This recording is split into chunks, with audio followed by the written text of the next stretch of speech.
में आज तक ऐसा प्रोग्राम नहीं हुआ मनोज भैया, राज्य या नेशनल लेवल पे कोई ऐसा प्रोग्राम नहीं हुआ जहां पूरे राज्य के सारे पूर्व राज्य अध्यक्ष किसी एक कार्यक्रम में आए।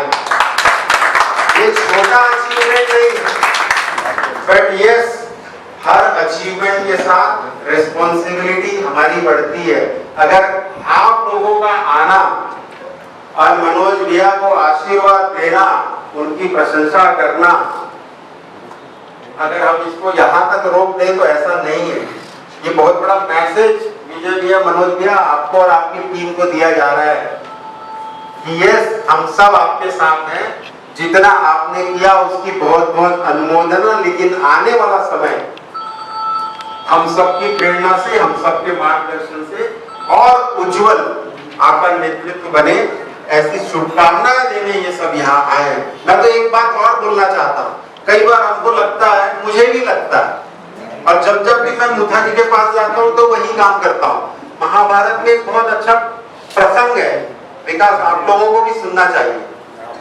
युद्ध खत्म हुआ, पांडव जीत गए, कृष्ण सारथी थे, अर्जुन रथ पे बैठे हुए थे, और कृष्ण ने आदेश दिया अर्जुन को कि अर्जुन रथ से नीचे उतर जा, युद्ध खत्म हो गया, तुम जीत गए।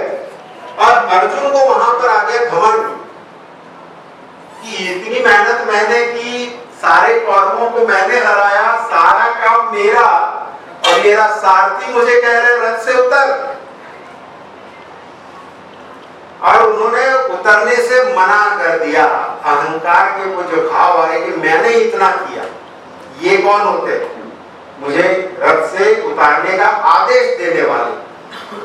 और वहां पर कहते हैं कि भगवान श्री कृष्ण ने अपना विकराल रूप दिखाया और बोले कि अर्जुन, मैं बोल रहा हूं रथ से उतर। अर्जुन कांप गया और कांपते हुए रथ से नीचे उतरा, अर्जुन नीचे उतरा।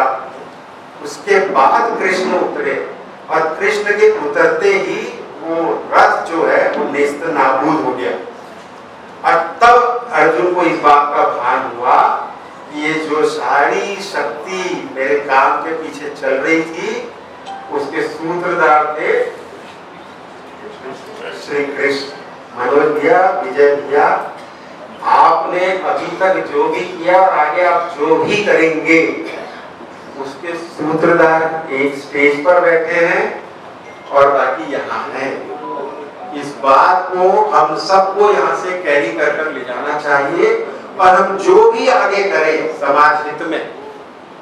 ये कितनी अच्छी बात है कि आप लोगों ने फोन किया और